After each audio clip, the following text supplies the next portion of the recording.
you heard that LA's on fire, and definitely the conditions are ripe for fire. And but I wondered, is there anything else going on there? Is it possible that there's some anti-whiteism going on in LA that has contributed to some degree, and perhaps a magnificent part of the cause of there being lackluster prevention and response? And wouldn't you know it, let me put this up on the screen.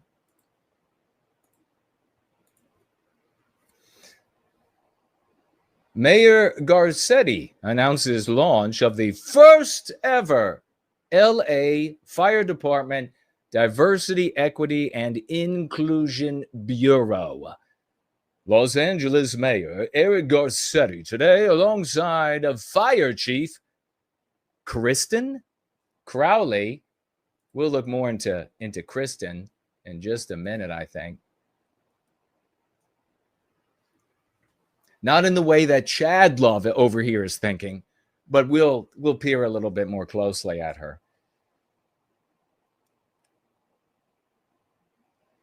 Says, launched the Los Angeles Fire Department's first ever Diversity, Equity, and Inclusion Bureau focused on ensuring a safe, diverse, and inclusive workplace for all. Now, maybe the fire department should be concerned with putting out fires. But of course, that's trite to say. We know it's supposed to be. We know that's what it's supposed to do. That's where the cucks would stop their criticism. We go deeper than that, much deeper. Chad, stop it.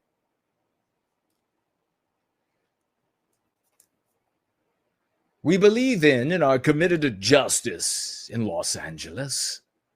We might let you incinerate in your home, but we will focus on equity, on an equity lens on every aspect of our work. Literally saying we will focus on equity, in other words, an anti-white lens on every aspect of what they do, said Mayor Eric Garcetti. The Bureau of Diversity, Equity, and Inclusion will help to ensure that our progress is permanent and will always and that we are always moving forward with a city government and institutions that reflect and value our diversity. The Diversity, Equity, and Inclusion Bureau will focus on building and fostering a department committed to engaging the voices. Now listen to this garbage speech.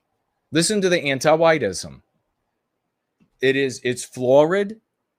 It's intangible. It has infinite meanings because it has no meanings, whatever they need it to be for any situation. Just listen to this. The DEI Bureau will focus on building and fostering department committed to engaging the voices, and respecting the humanity. You got to respect the humanity, motherfucker. You got to respect my humanity of all its members, except for them white ones who aren't homosexual or trans or whatever. Reflected in how it handles its recruitment, hiring. So in other words, no white males in recruiting, in hiring, in workplace conduct, in retention, and promotion. No white males. The DEI Bureau will be up and running and fully staffed by January 23. 2 years later, LA is burning to the ground. Coincidence?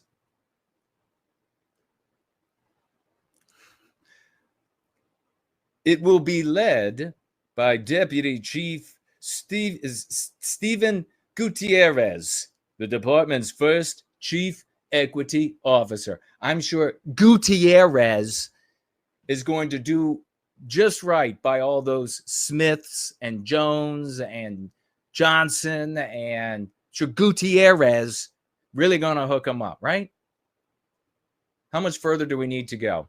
Just this. In January 22, Mayor Garcetti appointed Chief Crowley, the first woman to lead the city's fire department. So the first woman, she also happens to be a lesbian, hardcore anti-white, and that's what matters to me, what matters to us. January 22, she hasn't had long to get all up, but she has. She's already did all up. And in fact, I got a little clip here that I want to share from Mark Dice video where he shared. Is that it? No, that ain't it.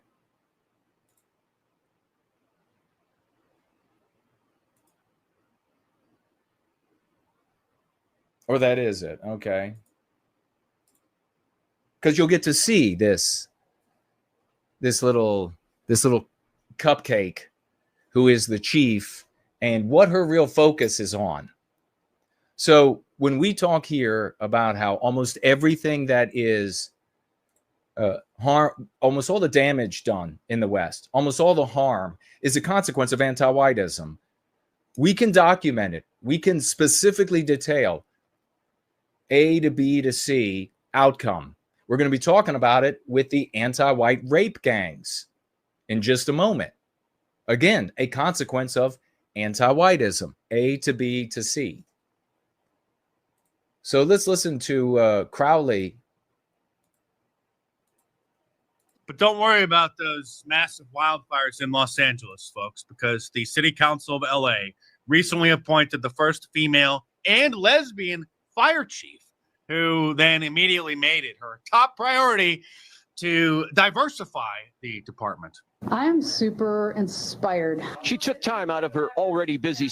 Now we would say in conversation, she made her number one priority to white erase the fire department, because that's what her actual priority is.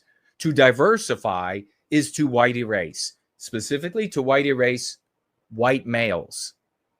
Heterosexual white females still given a little bit of leeway, especially if they're willing to have sex with all the anti-whites, especially the non-white anti-whites. Then they'll be allowed to stay and have some power. But specifically, it's white erasing white males. 22. It is now 25, and LA is burning to the ground. But Jason, there are massive winds, and the conditions were just right. I wonder what a competent white race, white male fire department would have accomplished. I wonder how much more quickly, you won't know, will you? How much more quickly they would have been on top of the issue. Their number one focus is white erasure. Since this anti-white pig was made chief. And she's also kind of young to be chief by the looks of it.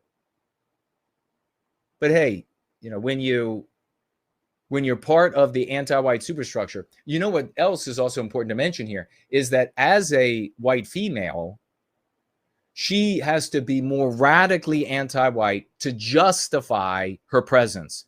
And on top of that, more radically anti-white to justify the power and prestige of chief. So she really has to go to war on Western civilization, on white males, on the white race. She has to be that much more ferociously anti-white to justify to all of the other anti-whites her being present at all, or her having the power and prestige of this position as chief.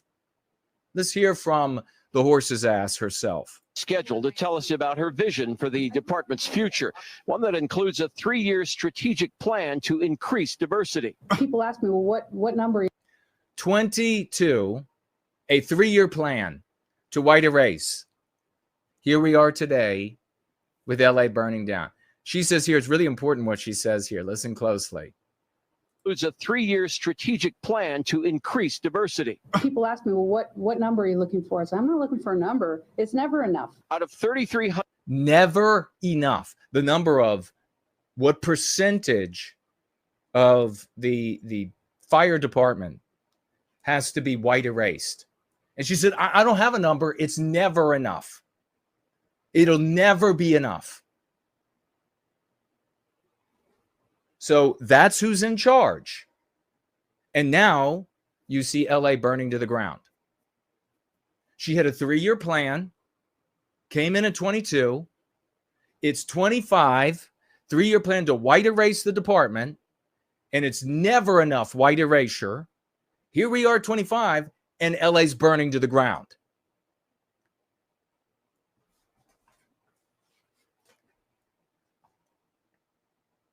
City firefighters, only 115 are women right now. She's already looking at ways to change that. She's quick to point out that doing so has a greater purpose, attracting the best and brightest for the job. How many times have you heard that?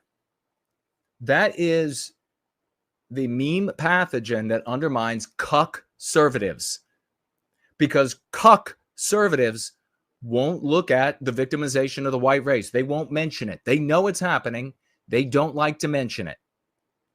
And worse, and you'll see here with Turley in a moment, they like to glance off it. But we can declare a bit of a victory when it comes to Turley and maybe some of these other cucks out there, because they're being compelled by the work that we're doing, creating this movement, this generalized movement in the body of the white race that are able to increasingly talk about who we are.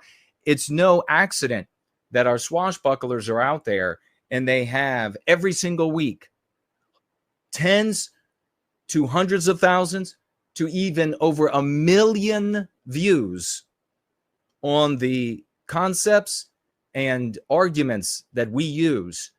And then we see the white race saying, what about us? That's a consequence of the work we're doing. Exactly as I said it would work. Exactly as I said. Exactly as I outlined for years and years and years. Happening exactly, and I've been telling you all long before we saw this. This is exactly how to do it, and this is exactly what the outcome will be. And here we have it.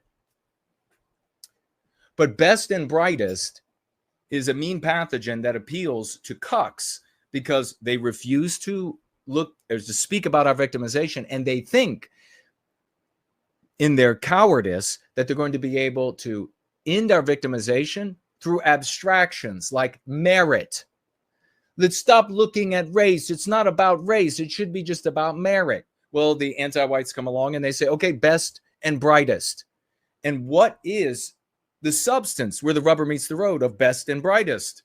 Well, it's Indians, it's Chinese, it's homosexuals, it's females that are not going to be able to carry you out of your burning house, or not even going to have the courage to go in. How many of you all have seen the video where the fire department pulled up and the house is fully involved in fire, and the firefighters are like, damn, should we go in there? And then a pizza guy runs in there with no equipment on. Firefighting needs courage. It needs strength and courage. And Dice says the exact same thing here. But there you have it. The anti-white saying it's never enough. And I've been telling forever, for anti-whites, it's never enough. And particularly for a white female in the midst of anti-whiteism, as I say, having to be more vehemently anti-white than your run-of-the-mill anti-white to justify herself, to justify her power and privilege. It's never enough. I could get rid of every white guy. It still wouldn't be enough. We would still have structures of Western civilization that they put in place. That would have to be white erased as well. God damn, I'm right.